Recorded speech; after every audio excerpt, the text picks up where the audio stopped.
নমস্কার বন্ধুরা, প্রেমলতা চ্যানেলে সবাইকে স্বাগত। আজকে আমি বানাবো আলু কাবলি চানার সবজি বা তরকারি। এইখানে আমি নিয়েছি 2 কাপ কাবলি চানা। আমি 8 থেকে 10 ঘন্টা ভিজিয়ে রেখে দেব। দেখুন 10 ঘন্টার পর ভালোভাবে কাবলি চানা একদম ফুলে গেছে। একটা প্রেসার কুকারে আমি সিদ্ধ করে নেব। মিডিয়াম সাইজের আলু নিয়েছি আমি 3টে। পরিমাণ মতন জল দিয়ে দিলাম, আর দিলাম 1 চামচ নুন। প্রেসার কুকারের ঢাকনা আমি বন্ধ করে দিয়েছি। এইখানে 3টা সিটি দিলেই হয়ে যাবে। মশলার মধ্যে নিয়েছি রসুন, আদা, একটা বড় সাইজের পেঁয়াজ আর 4টে কাঁচা লঙ্কা। আমি সব একসঙ্গে পেস্ট বানিয়ে নেব।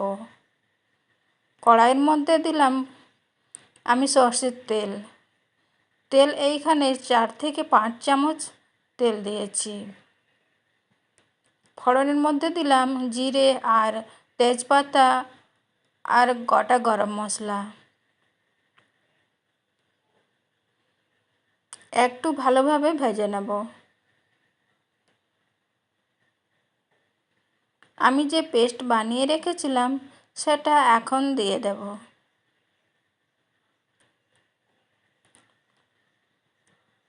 আমি আদা রসুনের পেস্ট দিয়ে দিলাম। ভালোভাবে মশলা একটু ভেজে নেব।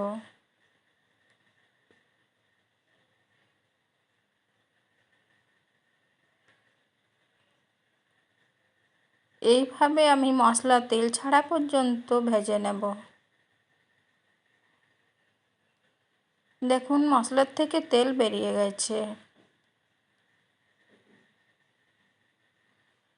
আমার মশলা ভাজা কমপ্লিট।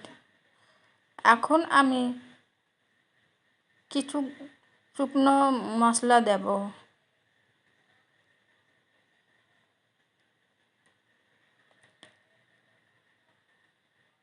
প্রথমে নুন দিলাম 1 চামচ, হলুদ দিলাম 1 চামচ, কাশ্মীরি লঙ্কার গুঁড়ো দেব 1 চামচ, আর দেব জিরে ধনে পাউডার 2 চামচ।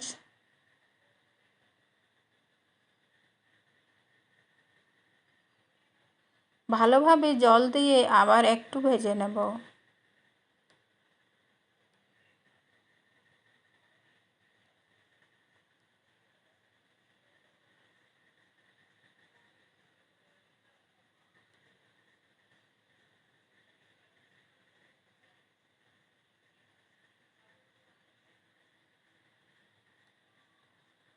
মশলা ভাজা হয়ে গেছে। এখন আমি চানা মশলা 1 চামচ দিয়ে দিলাম। মিডিয়াম সাইজের 2টো টমেটো আমি বানিয়ে রেখেছিলাম, টমেটো পেস্ট দিয়ে দিলাম।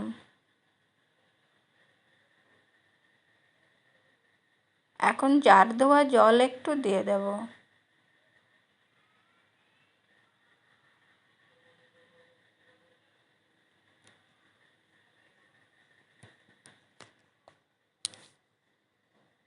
জার দেওয়া জল দিয়ে দিলাম। মশলা আবারও একটু ভেজে নেব। মশলা ভেজে নিয়েছি, মশলার থেকে তেল বেরিয়ে গেছে। এখন সিদ্ধ করে রাখা কাবলি চানা আমি দিয়ে দেব।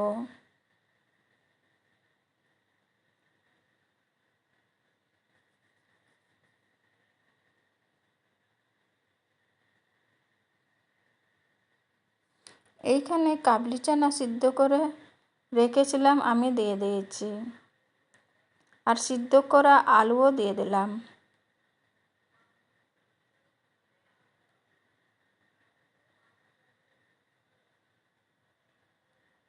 আলু আমি একটু খুন্তিতে ভালোভাবে ভেঙে ভেঙে দিয়ে দেব। দেখুন আলু ভালোভাবে মিশে গেছে। এখন পরিমাণ মতন জল দিয়ে আমি ঢাকনা দিয়ে 5 মিনিট রেখে দেব। আপনারা যতটা গ্রেভি রাখতে চান সেই হিসাবে জল দিবেন।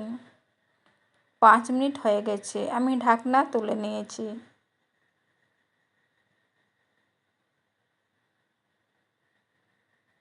দেখুন তরকারির কালারটা কত সুন্দর হয়েছে। এখন ধনেপাতা দিয়ে দিলাম। আমার ভিডিও যদি ভালো লাগে তাহলে একটা লাইক, শেয়ার ও সাবস্ক্রাইব অবশ্যই করবেন।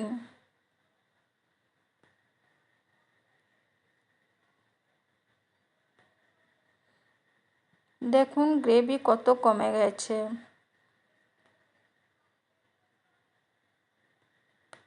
রুটি বা পরোটার সাথে খেতে কিন্তু খুব ভালো লাগে। আমি খুব সহজেই সব কিছু তৈরি করবার চেষ্টা করি। এইভাবে আপনারা একবার অবশ্যই ট্রাই করে দেখবেন।